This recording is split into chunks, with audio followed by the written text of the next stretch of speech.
Welcome to simple guide channel. আজকে আমরা একাদশ শ্রেণীর তোমাদের যে মাইন্ডস্কেপ টেক্সট বই রয়েছে WBCHSE আন্ডারে, সেখানকার যে দ্বিতীয় কবিতা মিটিং অ্যাট নাইট অর্থাৎ রাত্রের সাক্ষাৎ, রবার্ট ব্রাউনিং দ্বারা রচিত, অত্যন্ত গুরুত্বপূর্ণ এবং খুবই মজার একটি কবিতা, সেটি পড়ব। তো কবিতা টেক্সট রিডিং করার আগে একটু কবি সম্পর্কে আমরা জেনে নিই। তো কবি সম্পর্কে আমি বিস্তারিত কিছু বলতে চাইছি না, কারণ এগুলো তোমরা উইকিপিডিয়া এবং তোমাদের যে গাইড বই রয়েছে বা ইন্টারনেটের সাহায্যে তোমরা অনেক কিছুই তোমাদের প্রয়োজন মতো তথ্য জানতে পেরে যাবে।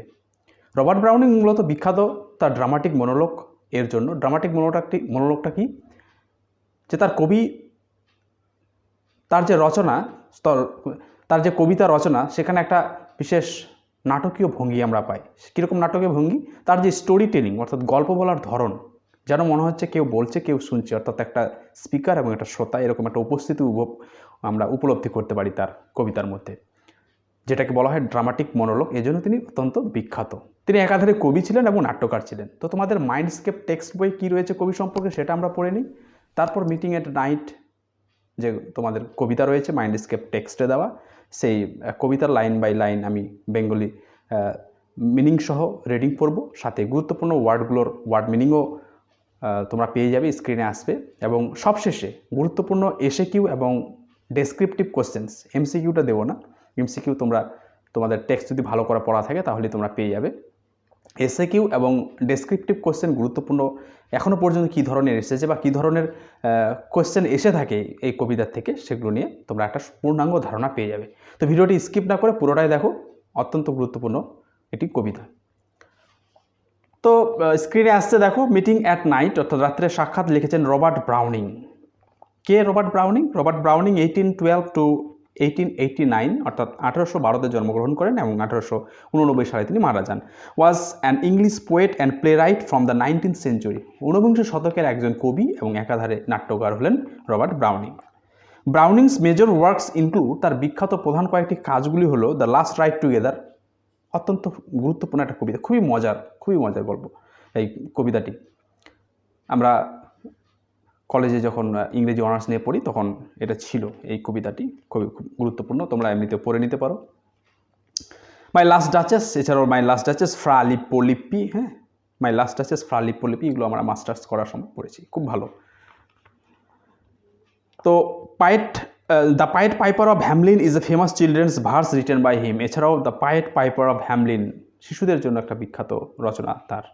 তো মোটামুটি সংক্ষেপে আলোচনা করে দেওয়া রয়েছে কোথাকার কবি, তিনি কি, তার বিখ্যাত রচনা। বাস, এবার তোমাদের প্রয়োজন অনুযায়ী তোমরা উইকিপিডিয়া থেকে ইন্টারনেটের সাহায্য নিয়ে অনেক কিছু তোমরা জানতে পারবে, বা তোমাদের গাইড বইও কিন্তু ব্যাকগ্রাউন্ড কবি সম্পর্কে অনেক কিছু দেওয়া থাকে, সেখানে তোমরা পড়ে নিতে পারো।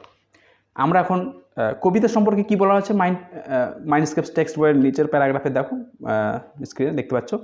In the poem, the poet describes a journey that ends in a secret meeting between lovers. অর্থাৎ আমরা কবিতার মধ্যে দেখতে পাচ্ছি যে কবি বর্ণনা করছেন একটা গোপন সাক্ষাৎ, দুজন প্রেমিক প্রেমিকা গোপনে রাত্রেবেলা সাক্ষাৎ করছে। The poet describes the journey and the meeting in detail. এবং কবি পুঙ্খানুপুঙ্খভাবে বর্ণনা করছেন যাত্রাটা কিভাবে শুরু হচ্ছে, কিভাবে শেষ হলো, হ্যাঁ, মাইনিউট ডিটেল, একদম পুঙ্খানুপুঙ্খভাবে সেই মিটিংটাকে তিনি জানাচ্ছেন। The poem concludes with the delighted meeting of the lovers by a farm near the sea beach. অর্থাৎ সমুদ্র তটের মাঝখানে, তটভূমি বেলাভূমির মাঝে, মানে কাছে একটি ফার্ম রয়েছে, খামার বাড়ি রয়েছে, সেই খামার বাড়িতে দুজন প্রেমিক প্রেমিকার সাক্ষাৎ হয় রাত্রেবেলা। সেটাকে তিনি মানে সাক্ষাৎটা হয়ে সম্পন্ন হলো, এভাবে কবিতাটি শেষ হয়।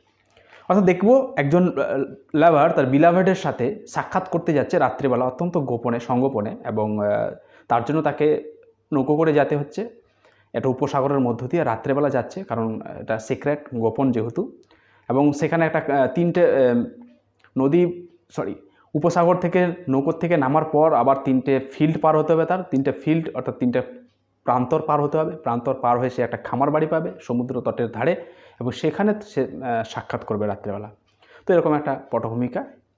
তো এটা আমরা জানতে পারলাম কবিতার ব্যাকগ্রাউন্ড। এবারে চলে আসি টেক্সটে, কীভাবে টেক্সটটা শুরু হচ্ছে। The grey sea and the long black land, অর্থাৎ ধূসর সমুদ্র। কেমন সমুদ্র? গ্রে, ধূসর। And the long black land, কালো নির্জন রাস্তা। কালো কেন? বিকজ ইট ইজ নাইট, রাত্রেবেলা। And the yellow half moon large and low, এবং বড় হলুদ যে চাঁদটা সেটা কী হয়েছে, লার্জ অ্যান্ড লো, বড় হয়ে রয়েছে এবং নিচু হয়েছে। সাধারণত দেখি যে পূর্ণিমার সময় সাধারণত চাঁদটা নিচু হয়ে যায়। তো এরকম যে সময় যাচ্ছে সে সময় চাঁদটা বড় দেখা যাচ্ছে, হলুদ রঙের এবং নিচু হয়েছে। অ্যান্ড দ্য স্টার্টল লিটিল ওয়েভস, এবং চমকে যাওয়া সমুদ্রের ঢেউগুলো, স্টার্টল মানে চমকে যাচ্ছে, লিটিল মানে ছোটো, আর ওয়েভস ঢেউ, দ্যাট লিপ যেগুলো লাফ মারছে, লিপ মানে লম্ফন করা, এখানে মানে উত্তোলিত হওয়া। ইন ফিয়ারি রিংলেটস, অগ্নিময় রিংলেটস, রিংলেটস মানে অঙ্গুলিবৃত্ত বা ছোটো ছোটো ঘূর্ণাবর্ত ধরতে গেলে এখানে, হ্যাঁ, ঘুরপাক খেয়ে সমুদ্রের মধ্যেই পড়ছে, জলের মধ্যেই সেগুলো ঘুরপাক খাচ্ছে। ফ্রম দেয়ার স্লিপ, যেন মনে হচ্ছে তারা ঘুম থেকে জেগে উঠেছে। সে সময় যে সময় চুপিসারে নিঃশব্দে যাচ্ছে সে সময় আবার সমুদ্রের ঢেউ এরকম তাদের ঘুম থেকে মনে জেগে উঠে ফিয়ারি রিংলেটস আকারে, অর্থাৎ ছোটো ছোটো ঘূর্ণাবর্ত আকারে আছড়ে পড়ছে।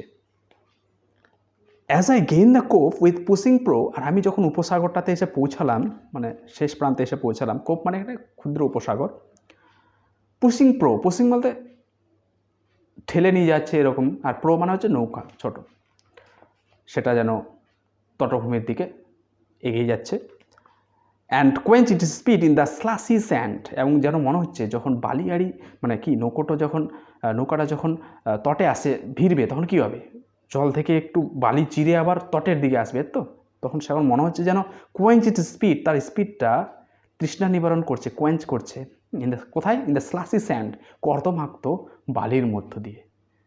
কবি চুপিসারে আসলেন, নৌকোটা তটে লাগালেন, এবং নৌকাটা তটে লাগানোর সময় নৌকোটা একটু উপরে উঠে গেল বালিয়াড়ি কেটে, এটাই বলছে। And quench its speed in the slushy sand, মনে হচ্ছে কর্দমাক্ত বালির মধ্যে তার তৃষ্ণা নিবারণ কিছুটা করলো নৌকোটা। কবিতার প্রথম ভাগে আমরা এটা পেলাম। এবার দেখছি, then a mile of warm sea scented beach, তারপর নৌকোর থেকে নেমে 1 মাইল মতো যেতে হবে সেই সমুদ্রের গন্ধমাখা বিচের মধ্য দিয়ে, অর্থাৎ তটভূমির মধ্য দিয়ে। 3 fields টু ক্রস, তারপর 3টে প্রান্তর পার হতে হবে। টিল এ ফার্ম অ্যাপিয়ার্স, তারপর একটা খামার বাড়ি দেখা যাবে। সে পৌঁছে গেল 3টে ফিল্ডস পার হয়ে সমুদ্র গন্ধমাখা তটের মধ্য দিয়ে হেঁটে হেঁটে গিয়ে নৌকোর থেকে নামার পর, a tap at the pane the quick sharp scratch, তারপর খামার বাড়ির কাছে গিয়ে বাড়িটা পাওয়ার পর জানলার যে কাঁচ রয়েছে, কাঁচের সার্সি রয়েছে, সেটার ট্যাপ একটা টোকা মারল, এবং সঙ্গে সঙ্গে ভেতরের দিকে একটা কী দেখা গেল, কুইক শার্প স্ক্র্যাচ, টোকা মারল এবং তীক্ষ্ণ আঁচড় কাচের মধ্যে পাওয়া গেল। And blue spurt of a lighted match, এবং দেশলাইয়ের নীলাভ আগুন জ্বলে উঠল। ব্লু স্পার্ট, স্পার্ট মানে স্ফুলিঙ্গ এখানে ধরতে গেলে, হ্যাঁ, lighted match. And a voice less loud through its joys and fears, আর ভেতর থেকে একটা কণ্ঠস্বর শোনা গেল, লেস লাউড, খুব ধীর আওয়াজ, through its joys and fears, যেন মনে হচ্ছে আনন্দ মাখা এবং একের সাথে ভয়, কারণ মিটিংটা তাদের ছিল গোপন, সিক্রেট।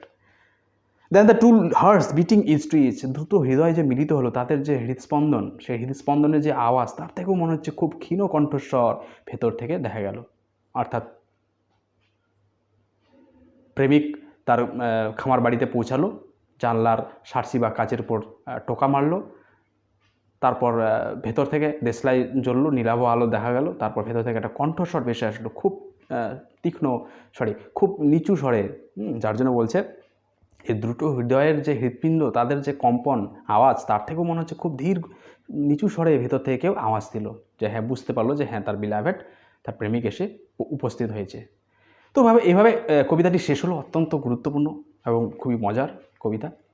দুটি প্রেমিক রাত্রে সাক্ষাৎ করছে এবং তাদের মিটিংটা, সাক্ষাৎটা পুরোটাই গোপন রাখছে, সিক্রেট রাখছে।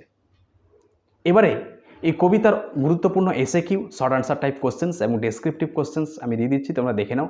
এখান থেকে তোমাদের একটা কনসেপ্ট তৈরি হবে যে প্রিভিয়াস ইয়ার্সে এই কবিতার থেকে কী ধরনের এসএকিউ এবং ডেসক্রিপটিভ টাইপ কোশ্চেন এসেছে। এমসিকিউ তোমরা গাইড বই থেকে পড়ে নিতে পারো, বা টেক্সটটা তোমার যদি ভালো করে জানা থাকে এমসিকিউ তুমি পেয়ে যাবে। এক নজরে দেখে নাও। আর কোথাও কোনো বুঝতে অসুবিধা হলে অবশ্যই কমেন্ট করো, যথাশীঘ্র সম্ভব উত্তর দিয়ে দেওয়ার চেষ্টা করা হবে। হতেই পারে কোনো ওয়ার্ড, সেন্টেন্স, ফ্রেজ বুঝতে তোমার যদি অসুবিধা হয় অবশ্যই কমেন্ট করে জানাও।